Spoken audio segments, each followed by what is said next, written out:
سلام بچه ها، چطورید؟ بچه ها من اومدم با یه ویدیوی جدید. آقا اومدم اینو بگم که از شاتگان پلیرها دوری کن، چون میتونه همچین بلای سرت بیاد. حالا این شاتایی که من میزنم اصلا در مقابل اون شاتایی که دیدم اصلا مالی نیست. آقا این که از شاتگان پلیرها وقتی میخوای شاتگان پلیر رو بزنی ازش فاصله بگیری یکم که نتونه وان شاتت کنه اینجوری.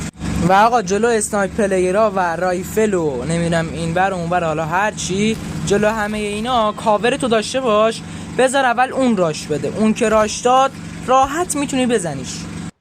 و آقا همونطور که بهتون قولشو داده بودم فردا شب آموزش شلاقی و 0 تا 100 واسهتون میذارم و اگه میخوای این آموزشو از دست ندی منو سابسکرایب کن. این اچ وان پقم بذار تو شورتت، شاید یه جایی به دردت خورد. تا ویدیو بعدی، خدا نگهدار.